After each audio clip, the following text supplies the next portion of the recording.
ये बात है 1980 की, जब महाराष्ट्र के जलगांव डिस्ट्रिक्ट के अमलनेर गांव में रहने वाले मोहम्मद अनवर के पिता की अचानक से मौत हो गई। उनकी मौत के बाद पीछे जायदाद में एक खेत था जिसे मोहम्मद अनवर के अलावा 3 भाइयों में बराबर से बांट दिया गया, लेकिन मोहम्मद अनवर ने उस जमीन के टुकड़े को 80,000 रुपए में बेच दिया और एक ब्रोकर सतीश शाह के कहने पर 10,000 रुपए विप्रो कंपनी में इन्वेस्ट कर दिए और 100 शेयर्स विप्रो कंपनी के खरीद लिए।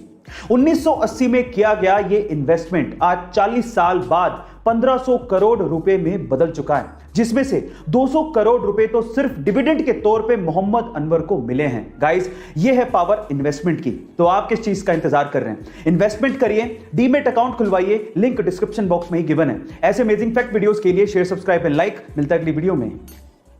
यूके का बर्गर किंग अपने कस्टमर्स को अपने कॉम्पिटिटर मैकडी के यहां ऑर्डर करने के लिए बोल रहा है, और सिर्फ मैकडी नहीं, पिज्जा हट, डोमिनोज और जितने भी छोटे बड़े रेस्टोरेंट्स हैं उन पे अपने ग्राहकों को ऑर्डर करने के लिए रिक्वेस्ट कर रहा है। पर सवाल ये उठता है कि बर्गर किंग, जो कि खुद एक बहुत बड़ी फास्ट फूड की चेन है, वो ऐसा क्यों कर रहा है? देखिए, बर्गर किंग का इस पे कहना है कि उसने भी कभी नहीं सोचा था कि लाइफ में ऐसा कुछ वो लोग कहेंगे, लेकिन करंट सिचुएशन को देखते हुए इन रेस्टोरेंट्स पे जो एम्प्लॉइज काम करते हैं और उनकी फैमिलीज, उनको कस्टमर्स की जरूरत है ताकि वो सरवाइव कर सके, इसीलिए वो ऐसा कर रहे हैं। क्या बात है!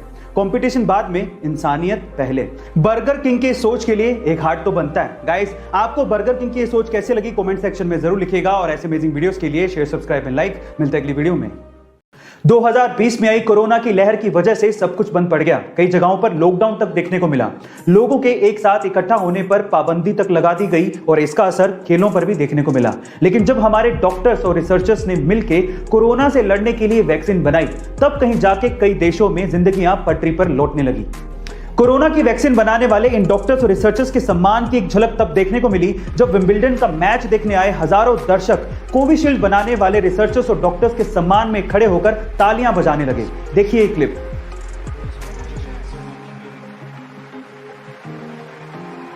अगर ये कोरोना वॉरियर्स ना होते तो शायद हम लोग कोरोना पैंडेमिक से बाहर निकलने का रास्ता तक नहीं देख पाते। So thank you so much to all the doctors, researchers and corona warriors. Guys, ऐसे अमेजिंग वीडियोस के लिए शेयर, सब्सक्राइब एंड लाइक। मिलते हैं अगली वीडियो में।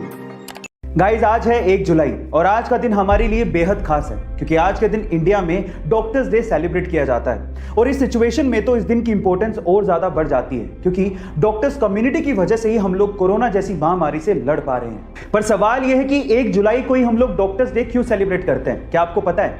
चलिए मैं आपको बताता हूं। क्योंकि 1 जुलाई 1882 को फेमस फिजिशियन, फ्रीडम फाइटर और वेस्ट बंगाल के फॉर्मर चीफ मिनिस्टर डॉक्टर बिधान चंद्र रॉय का जन्म हुआ था और 1 जुलाई 1962 को ही उनकी मृत्यु हुई थी। इसी वजह से 1 जुलाई को हम लोग डॉक्टर्स डे सेलिब्रेट करते हैं। डॉक्टर बीसी रॉय की इंडिया में बहुत सारे hospitals, medical council of India and Indian medical association बनाने में मुख्य भूमिका रही थी और उनके इन्हीं कार्यों की वजह से 1961 में उन्हें भारत का सर्वोच्च सम्मान भारत रत्न दिया गया था। गाइस, 1 जुलाई का यह दिन हर महीने में हमारे लिए बहुत खास है। तो आज A2 फैमिली की तरफ से सारे डॉक्टर्स को सैल्यूट है।